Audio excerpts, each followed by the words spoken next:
आज अशोक को गए 3 महीने से ऊपर हो गए हैं। नंदिता, नताशा और अमिता तीनों चुपचाप एक दूसरे का चेहरा देख रही थीं। ना कहने को कुछ था, न सुनने को। अशोक की तस्वीर पर चढ़े हार को देखकर तीनों अपने इकलौते भाई के जाने के गम में बहुत व्यथित थीं। नताशा ने चुप्पी तोड़ी और अशोक की पत्नी यानी भाभी को कहा, भाभी, सुबह से आपने कुछ नहीं खाया है, थोड़ा सा कुछ तो मुंह में रख लीजिए, 2 निवाले ही सही, दवाई भी खानी है आपको। उनकी भाभी एक झटके से उठी और अशोक की तस्वीर के आगे खड़ी होकर रोने लगी और बोल उठी, पता है तुम्हें ये आज से ठीक 3 महीने से कुछ दिन ऊपर हुए होंगे, जिद पकड़कर बैठ गए थे कि मुझे अपनी बहनों से मिलने जाना है। कहाँ विशाखापट्टनम और कहाँ गुड़गांव।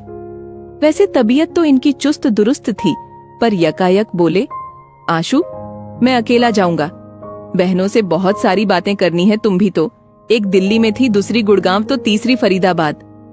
तुम तीनों बहनों के यहाँ बड़े प्यार से एक एक दिन बिताया था मुझे लौटते हुए।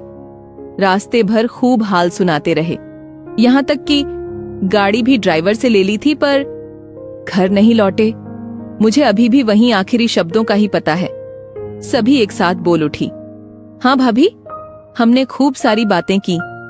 नताशा बोली, देखो ना, नंदिता सबसे छोटी थी। उसने हाथ पकड़कर पूछा, भैया आप फिर कब आओगे?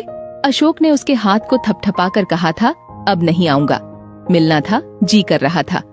अच्छा चलता हूँ, किसे क्या पता था। विशाखापट्टनम वापस पहुंचते ही एक भयंकर एक्सीडेंट में वह कोमा में चले जाएंगे। 3 महीने जिंदगी की और मौत की आंख मिचौली में जिंदगी ने आखिरी दांव खेल लिया, अशोक को अपने साथ ले जाकर। कोमा में पड़े अशोक को तीनों बहनें 2-2 बार जाकर मिलाई थीं। बहुत कोशिश की, कान में जाने क्या क्या बोला, पूजा पाठ और न जाने कहां कहां के सिद्धहस्त, भभूत, मौली, धागे, जो बन पाया, जो कर पाई वो सब किया, पर वो कह गया था ना, अब नहीं आऊंगा। बस काश कुछ और कहकर निकला होता घर से। क्या पता नियति करवा रही हो उससे सब, और क्या पता अंदर की छटपटाहट ऐसी थी या कोई पूर्वाभास था कि अब यही सभी से आखिरी मिलन होगा।